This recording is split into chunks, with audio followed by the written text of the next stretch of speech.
So Mo Salah's finally called time at his time at Liverpool, bringing to an end a 9-year era at the club. And obviously, I guess it's going to be a big impact for Liverpool. Obviously, we can't downplay it. Obviously, the impact that Mo Salah's had for the club cannot be overstated. Obviously, he joined the club at a time when Liverpool hadn't won the Premier League in many years, not since like the 80s. So they were still chasing that, and obviously since joining the club, Liverpool have won the Premier League twice. Obviously he's broken numerous records, picked up like Player of the Month, Golden Boot awards. Like I said, he's scored something like about 255 goals during his time at Liverpool. So obviously it is going to be a big loss for the club. However, I don't think I think there is reason to be optimistic as a Liverpool supporter. I think because there is at least a potential for development, I think, here.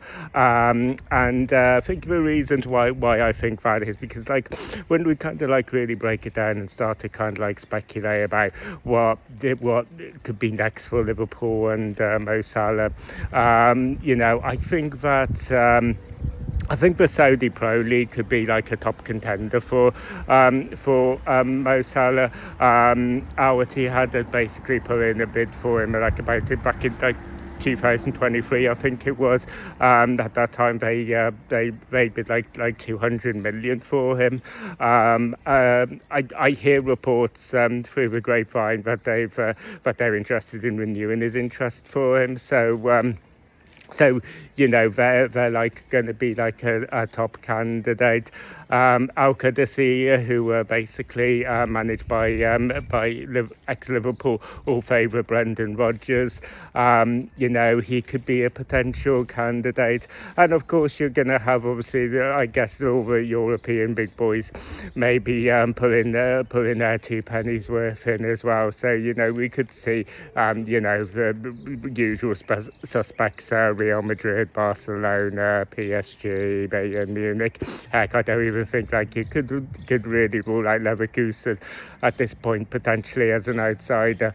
But yeah, I think the Saudi Pro League could be a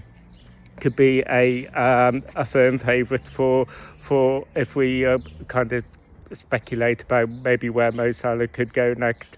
And I do believe also that Mo Salah does still have another year left on his contract at Liverpool, so I don't know. I'm not a legal expert, but I would imagine there would be some kind of like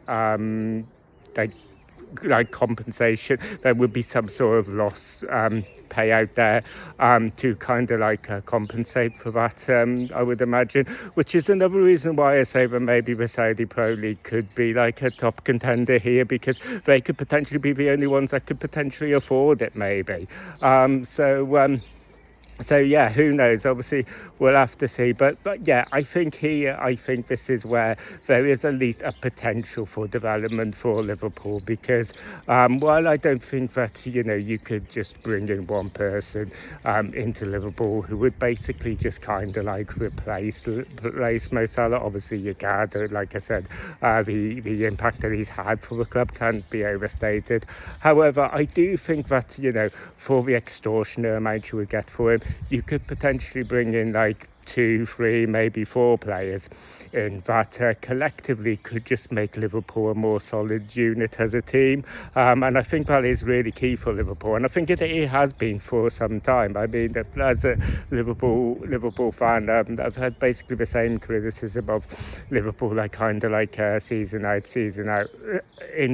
where basically they're defensively, especially, they just look obviously so vulnerable at the back. That's kind of part of how they play. They play with a very high line, so it does make them very vulnerable to the break and whatnot. So yeah, I mean, even like back in Jurgen Klopp's day, that was a really glaring issue. I think maybe even it was more glaring under Jurgen Klopp, despite all the wonderful things they had done for the club. So yeah, I think that there's definitely like an area for improvement there. So yeah, I think that they could definitely use that money to to bolster that defence, bolster that midfield, maybe, and it would just make them a more tighter unit, I think. So yeah, obviously we'll have to see how it goes, but we'll have to see obviously what develops, where Mo Salah goes, what he goes for, what kind of deals Liverpool make. Obviously we'll have to kind of see, but yeah, like I said, I although this is kind of like a blow for Liverpool, I think that there is some reason for Liverpool fans to be a bit optimistic about this for the reasons I've said. So yeah, that pretty much it. So yeah, thank you guys for taking the time to watch this quick video.